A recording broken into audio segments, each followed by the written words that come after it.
നമസ്കാരം. ആസ്ട്രോവാസ്തുവിലേക്ക് സ്വാഗതം. ധനുരാശി മൂലം, പൂരാടം, ഉത്തരാടങ്കാൽ എന്നീ നക്ഷത്രങ്ങൾ ചേർന്നതാണ് ധനുരാശി. 2026 ജൂലൈ മാസത്തിൽ ധനുരാശിയുടെ രാശിയാധിപനായി വ്യാഴം ധനുവിൻ്റെ അഷ്ടമഭാവത്തിൽ സഞ്ചരിക്കുകയും 6ാം ഭാവാധിപനായി ശുക്രൻ ഭാഗ്യഭാവത്തിൽ സ്ഥിതി ചെയ്യുകയും ചെയ്യുന്നതിനാൽ ഈ സമയത്ത് ധനുരാശിക്കാർക്ക് ആരോഗ്യപ്രാപ്തിയും അഭീഷ്ടലാഭവും ലഭിക്കുന്ന സമയമാണ്. 4ാം ഭാവത്തിൽ സഞ്ചരിക്കുന്ന ശനിയെ ഉച്ചനായ വ്യാഴം ദൃഷ്ടി ചെയ്യുന്നതിനാൽ കണ്ടകശനി ദോഷം കുറഞ്ഞിരിക്കുന്ന സമയം കൂടിയാണ്. 5ാം ഭാവാധിപനായ ചൊവ്വ 6ാം ഭാവത്തിൽ ഓഗസ്റ്റ് 1 വരെ സ്ഥിതി ചെയ്യുന്നു. വിദ്യാർത്ഥികൾക്ക് ഇത് പഠനത്തിൽ താൽപ്പര്യവും മത്സരബുദ്ധിയും വർദ്ധിപ്പിക്കും. മത്സര പരീക്ഷകൾക്ക് ശ്രമിക്കുന്നവർക്ക് അധ്യാപകരുടെ സഹായം ലഭിക്കും.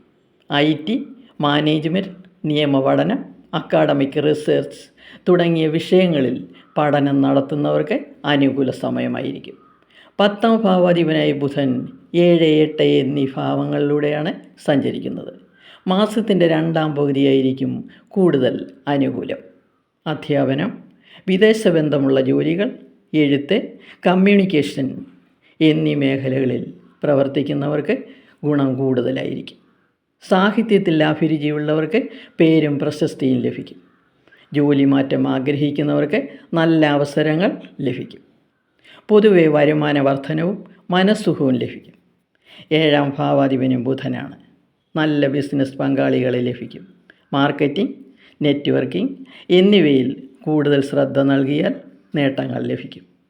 ഓൺലൈൻ ബിസിനസ്, സോഷ്യൽ മീഡിയ സേവനങ്ങൾ, യാത്രാ സേവനങ്ങൾ, പുസ്തക പ്രസിദ്ധീകരണം എന്നീ ബിസിനസ്സുകൾക്ക് മേന്മ കൂടും.